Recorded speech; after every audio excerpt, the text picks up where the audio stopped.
আসসালামু আলাইকুম এভরিওয়ান, আশা করি সবাই ভালো আছেন। আপনারা দেখছেন পিএস সিম্পল রান্না। চলে আসলাম আজকের পর্বে সাজনা পাতার বড়া রেসিপি নিয়ে।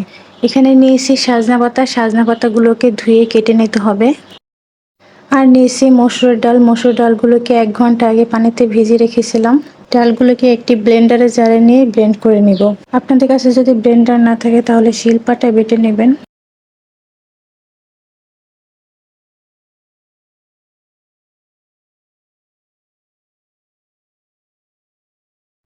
ডালগুলোকে এমন আধা বাটা করে নিতে হবে। সাজনা পাতাগুলোকে এভাবে কুচিয়ে কেটে নিয়েছি। দিয়ে দিলাম বেটে নেওয়া ডাল।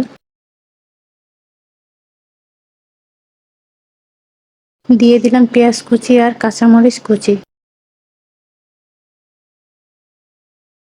আমি এখানে কোনো গুঁড়ো মরিচ দিব না, তাই কাঁচামরিচ একটু বেশি করে দিয়েছি। হলুদ গুঁড়ো দিয়ে দিলাম 1/2 চামচ, ধনিয়া গুঁড়ো 1 চামচ, জিরা গুঁড়ো 1/2 চামচ, আদা রসুন বাটা 1 টেবিল চামচ, লবণ স্বাদ মতো।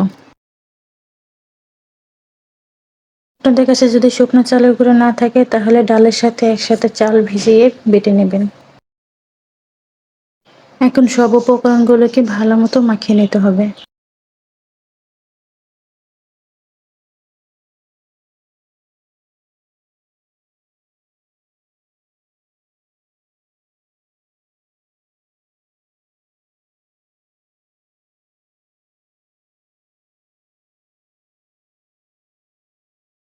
চুলায় একটি প্যান বসিয়ে দিয়ে দিলাম সয়াবিন তেল। তেল এই পরিমাণে দিতে হবে যাতে বড়াগুলো ডুবে থাকতে পারে। তেল গরম হয়ে গেলে বড়াগুলোকে ছোট ছোট করে একটা একটা করে দিয়ে দিতে হবে। চুলার আঁচ মাঝারি আঁচে রেখে ভেজে নিতে হবে।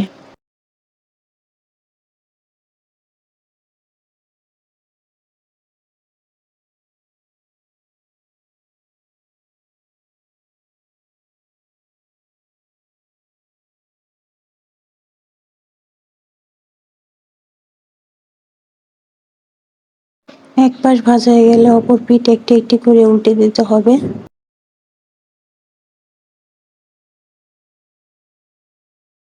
দুই পাশ ভাজা হয়ে গেলে নেড়ে চেড়ে উল্টে পাল্টে নিতে হবে।